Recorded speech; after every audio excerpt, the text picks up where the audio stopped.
بسم اللہ الرحمن الرحیم۔ السلام علیکم۔ آپ دیکھ رہے ہیں ڈی ڈی پی اینالیٹیکا۔ یہ جو لاہور میں تماشا ہوا جس میں کہ پہلے ڈی نوٹیفائی کیا گیا چیف منسٹر کو، پھر بعد میں عدالت کے ذریعے وہ نوٹیفیکیشن جو تھی وہ ہیلڈ ان ابیئنس ہوئی، چیف منسٹر ریسٹور ہوا اور پھر وہاں پہ گورنر کے خلاف قرارداد پاس ہوئی۔ لیکن جو بڑی حیران کن بات ہے وہ یہ ہے کہ کیبنٹ کو ڈسولو کرنے کی بات چیت یا اس کے بارے میں جو نوٹیفیکیشن تھی وہ چیف سیکرٹری نے ایشو کی، اور اب پی ٹی آئی یہ کلیم کرتی ہے کہ چیف سیکرٹری کو بند کیا گیا اور گن پوائنٹ پہ اس سے اس نوٹیفیکیشن پہ دستخط کروایا گیا۔ یہ ایک بڑی ہی سیریس ایلیگیشن ہے۔ چیف سیکرٹری سب سے بڑا بیوروکریٹ، صوبے کا ایک طرح سے آپ کہہ لیجئے کہ ٹیکنیکلی چلانے والا، اگر اس کے ساتھ اس طرح کی زیادتی کی گئی ہے اور اس سے غیر قانونی کام کروایا گیا ہے تو لازماً اس کے کچھ نتائج ہوں گے، اور یہ بھی عدالت میں چیلنج ہونا چاہیے۔ چیف سیکرٹری کو ابھی کہا جا رہا ہے کہ اس کو بلایا جائے گا پارلیمنٹ میں، اسمبلی میں، اور اسمبلی میں بلا کے اس سے یہ چیز پوچھی جائے گی۔ حقائق سامنے آنے چاہیے، کیونکہ آفٹر آل اس ملک میں کوئی قانون ہے، کوئی طریقہ کار ہے معاملات کو چلانے کا۔ یہ تو نہیں کہ غنڈہ گردی اور بدماشی ہی ایک چیز ہے جس کے ذریعے ملک چلایا جائے۔ اس وقت تو حالات کچھ اسی طرف جاتے ہوئے نظر آتے ہیں۔ آج عمران خان نے بھی ایک انٹرویو دیا، یا آپ کہہ لیجئے کہ صحافیوں سے بات چیت کی، اور اس میں انہوں نے بہت ساری باتیں کی جو کہ بعض تشویشناک ہیں، بعض میں کچھ وضاحتیں ملتی ہیں۔ خاص طور پہ جو انہوں نے الزام لگایا کہ جو ریٹائرڈ جنرل قمر جاوید باجوہ جو ہمارے چیف آف آرمی اسٹاف تھے، انہوں نے رجیم چینج کا یہ رول ادا کیا، اور عمران خان کے مطابق ان کے خیال میں یہ ان کا اندازہ تھا کہ پی ٹی آئی جو ہے وہ اپنی پاپولیرٹی کھو چکی ہے، اور یہ جیسے ہی رجیم چینج ہوگی لوگ بھول جائیں گے۔ لیکن یہ ساری چیزیں جو ہیں، یعنی عوام کی سپورٹ خاص طور پہ، یہ ان کی توقعات کے برعکس تھی۔ سینئر جرنلسٹ تھے جن سے عمران خان بات کر رہے تھے، اور انہوں نے یہ بھی الزام لگایا کہ جنرل باجوہ جو ہیں انہوں نے زرداری صاحب جو کہ پیپلز پارٹی کے کو چیئرمین، ان سے اور سندھ کے چیف منسٹر مراد علی شاہ سے انہوں نے کوئی ڈیل کیا ہوا تھا۔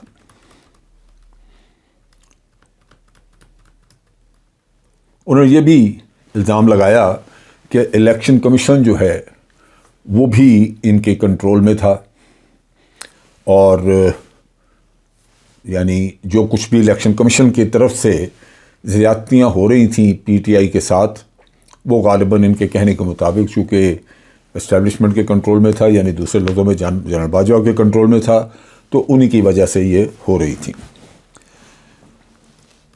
یہ جو ایلیگیشنز ہیں یہ بڑی سیریس ہیں۔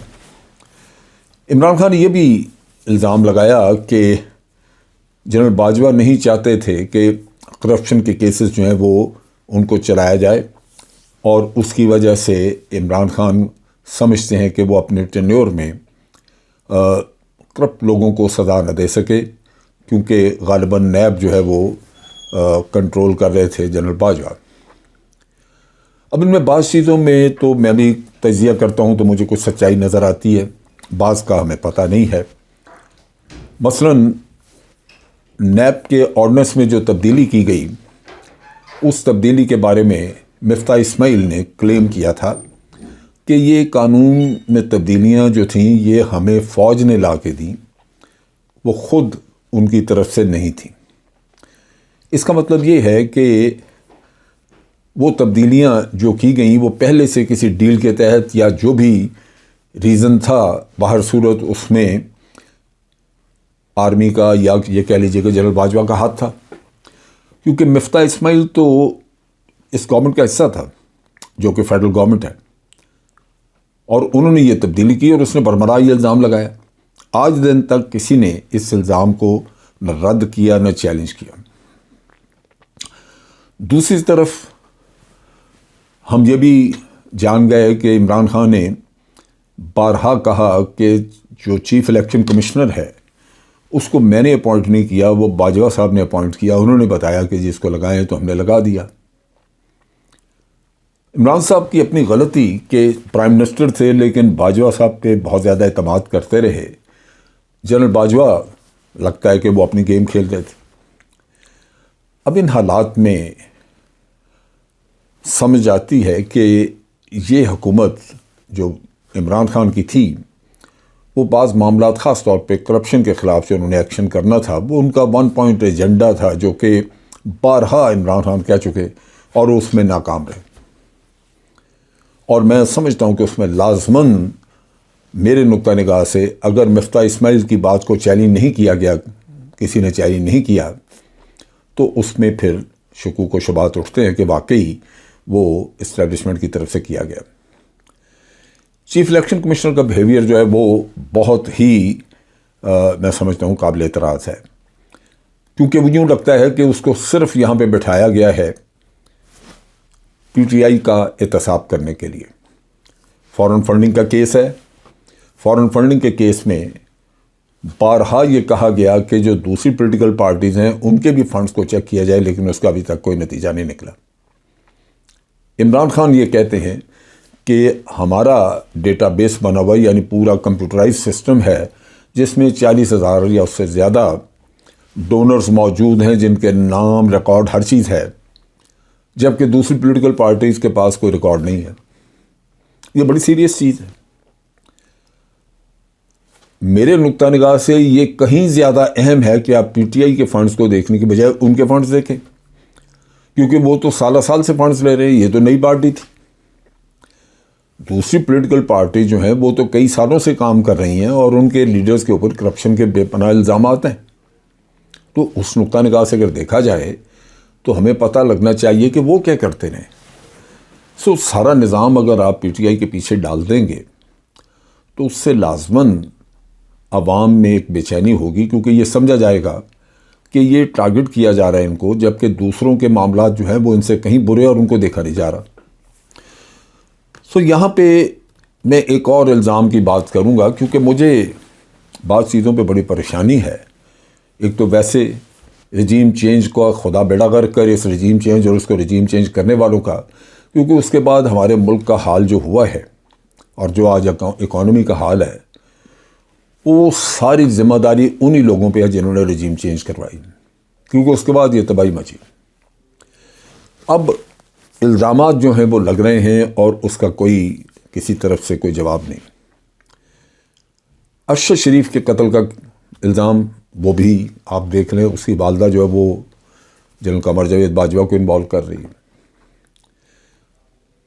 یہ اتنے سارے الزامات، ان کی سچائی کے لیے تو کوئی تحقیق ہو تو بہت کچھ سامنے آئے کہ سچ کیا ہے، لیکن ان چیزوں نے ایک پبلک پرسیپشن بنا کے رکھ دی ہے۔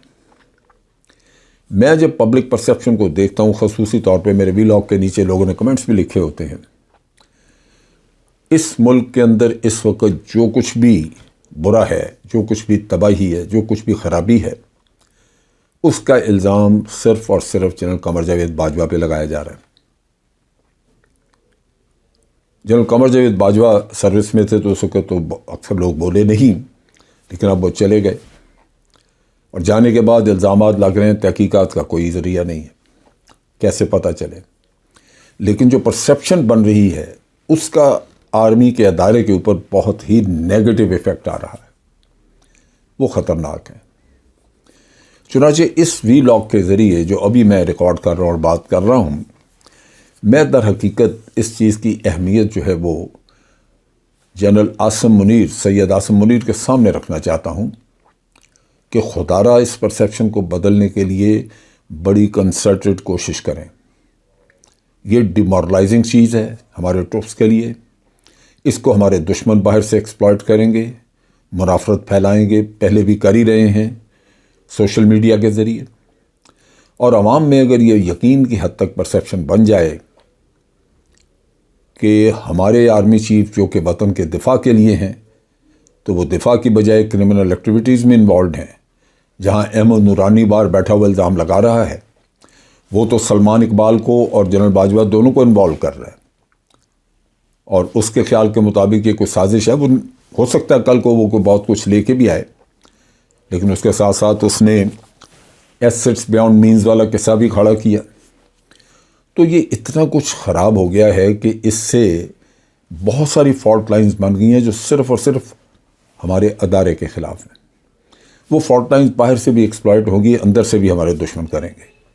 نتیجہ یہ کہ یہ ادارہ جو اس وقت پہ بہت زیادہ عزت کما چکا تھا، عوام کی محبت کا مرکز تھا، آج ان کی وہ محبت نفرتوں میں بدلتی جا رہی ہے، اور یہ بہت ہی خطرناک چیز ہے.